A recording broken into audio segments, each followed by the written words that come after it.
video kali ini, aku akan menjelaskan tentang sistem pengendalian piutang dalam kaitan dengan perputaran piutang. Perkenalkan, nama saya Putri Amalia Hayumi, kelas AK22C1 dengan NIM 2222144. Saya mahasiswa dari Universitas Pelita Bangsa. Nah, di sini aku akan menjelaskan apa sih pengertian piutang itu.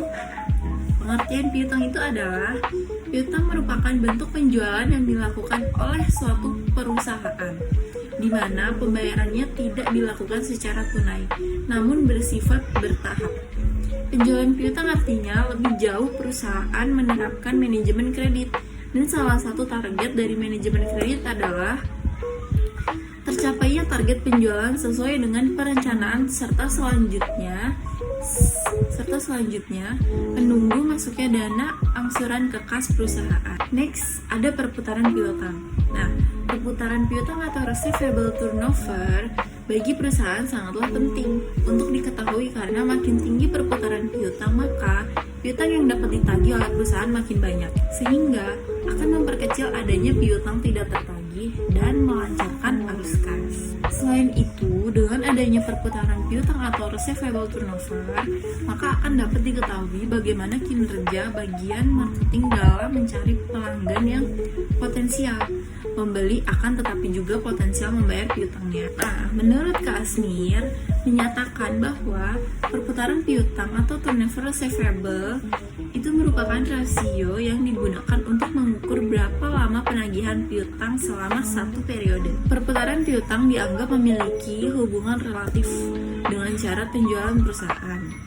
Perputaran piutang yang tinggi dapat menyebabkan rasio lancar yang cukup rendah yang dapat diterima dari sudut pandang likuiditas dan menyebabkan pengembalian atas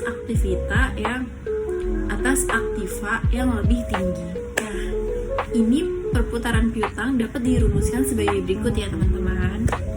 Ada perputaran piutang sama dengan penjualan per rata-rata piutang dikali 100%. Next, ada profitabilitas. Profitabilitas adalah kemampuan perusahaan memperoleh laba dalam hubungannya dengan penjualan, total aktiva maupun modal sendiri. Menurut Sarto,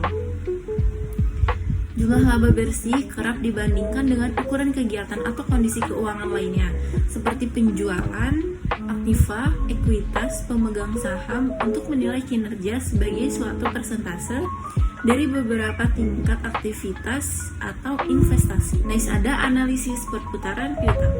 Masalah piutang dalam suatu perusahaan merupakan bagian yang penting, di mana piutang timbul sebagai akibat dari adanya penjualan secara kredit. Agar piutang usaha dapat dikelola secara efisien dan efektif, maka perlu ditunjang oleh adanya manajemen piutang, guys. Nah, tujuan adanya manajemen piutang itu adalah untuk mengelola dan mengorganisasi piutang perusahaan agar semua piutang dapat tertagih. Nah, di sini ada rumus perusahaan piutang sebagai berikut. Perputaran piutang sama dengan penjualan kredit per rata-rata piutang. Nah, di sini ada hasil perhitungan perputaran piutang pada PT Mitra Pinasti Mustika Tbk tahun 2012 sampai dengan tahun 2016. Bisa teman-teman lihat hasil analisis mengenai perputaran piutang pada PT Mitra Pinasti Mustika Tbk selama tahun 2012 sampai dengan tahun 2016 dapat diartikan bahwa dalam satu tahun piutang usaha untuk tahun 2012 berputar sebesar 34,37 kali.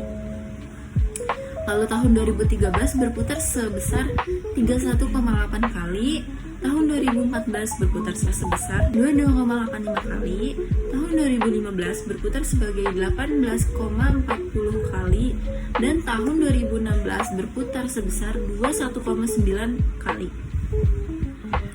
Selanjutnya akan disajikan hasil perhitungan rata-rata perputaran piutang pada perusahaan PT Mitra Pinasti Mustika Tbk selama tahun 2012 dan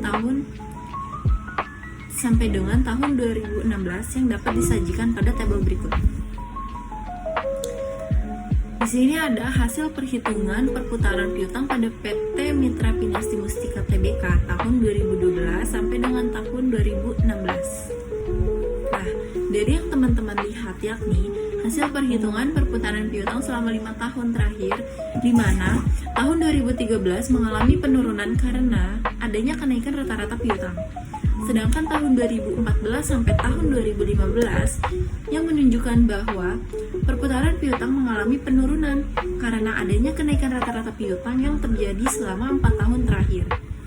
Kemudian pada tahun 2016 nampak bahwa perputaran piutang naik sebesar 2,69 kali yang disebabkan karena adanya kenaikan rata-rata piutang.